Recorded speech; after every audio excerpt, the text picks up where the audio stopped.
And অনেক বকাবকি করে। তো মেয়েদের যেটা স্বভাব, এখন ভুল করেও ভুল স্বীকার করে না। আর হচ্ছে এতদিন ও কি বলার কিছু নেই।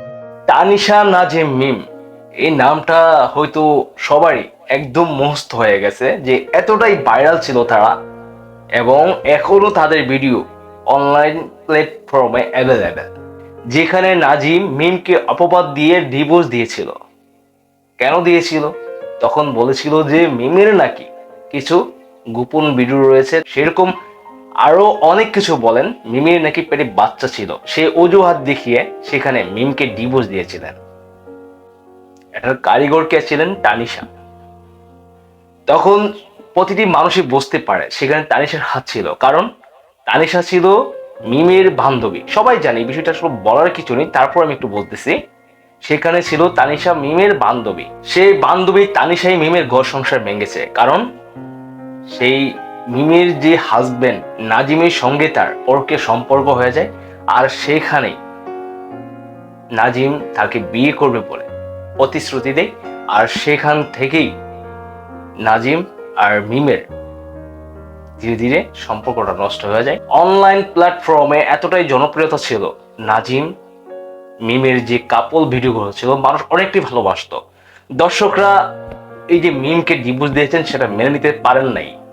কেন ডিভোর্স দিয়েছেন সেটা জানতে চাইলে এই নাজিমের পেজে যখন অনেক কমেন্টস যায় যে কেন মিমকে ডিভোর্স দিয়েছেন, তখন নাজিম বলে মিমের অন্য জায়গায় একটা সম্পর্ক ছিল তার প্রাক্তনের সঙ্গে, তার কিছু ওইরকম ভিডিও রয়েছে, খারাপ ভিডিও, যেটা সে মানতে পারে নাই, তার জন্য সে নাকি তাকে ডিভোর্স দিয়েছে। সবগুলো কি রাইট?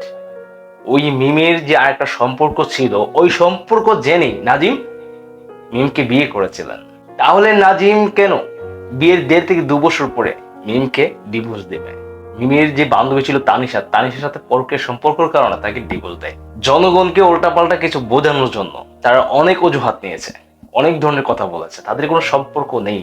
অবশেষে দেখা গেল যে এই নাজিম তানিশাকে বিয়ে করেছে। বেশি দিন যায় নাই ভাই, 6 থেকে 7 মাস পরে নাজিম তানিশাকে বিয়ে করেছে। এখন এটা প্রকাশ করেছে, কেন করেছে? ওই যে তানিশার পেটে বাচ্চা, এই জন্য। না বললে তো এখন আর উপায় নেই, বলতে হবে, সেটা বাধ্য হয়ে তারা বলেছে। তারপরও সেখানে অনেক ধরনের টেকনিক খাটাইছে, যে অনলাইনে এরকম এরকম বিষয়গুলো ভাইরাল হয়ে গেছে, এখন তানিশাকে দেখলেই মানুষের চিঠি বলে, তার জন্য সে বাধ্যগত হয়ে বিয়ে করছে, সে এইভাবে প্রকাশ করেছে। আসলে কথাগুলো রাইট? একদমই না, একদমই মিথ্যে কথা। কারণ এই তানিশার একজন প্রেমিক ছিল, নাম প্লাবন। মূল কথায় আসি, তানিশার প্রেমিক ছিল প্লাবন, তার সাথে তার সম্পর্ক ছিল। যখন নাজিমের সাথে এই তানিশার পরকে সম্পর্ক হয়ে গেছে, দেখলো নাজিম প্রতিষ্ঠিত, সে একজন ভাইরাল ব্যক্তি, ভাইরাল পারসন, তার টাকা পয়সা আছে, সব মিলিয়ে সে পারফেক্ট। মিমকে বাড়ি থেকে তাড়ানোর পরে সাথে সাথেই নাজিম তানিশাকে বিয়ে করেছে। তানিশা নাজিম বিয়ে করার সাথে সাথেই তানিশার প্রাক্তন যে প্লাবন, তার সাথে সম্পর্ক ছিন্ন করার নাই, কোনো কিছু বলার নাই, কিন্তু তার সাথে কানেক্ট, ফোনে যে কথা হতো, তার সাথে দেখা হতো, সেটা বন্ধ করে দিয়েছে। তখন সে সরাসরি এই যে তানিশার মার কাছে যায়, সেখানে জানতে পারে মানে নাজিমের সাথে বিয়ে হয়ে গেছে। তানিশা কি কাজটা করেছে দেখেন। এক হচ্ছে যে তার যে প্রাক্তন ছিল তাকে ছেড়ে এসেছে, দ্বিতীয়ত হচ্ছে তার যে বান্ধবী ছিল তার সংসার ভেঙেছে, তৃতীয়ত হচ্ছে সে নাজিমকে নিজের করে নিয়েছে। দেখেন কি প্ল্যান তার। সবাই বলতে পারেন যে এতদিন পরে এসে আবার তানিশা নাজিমকে নিয়ে কেন ভিডিও বানাচ্ছেন?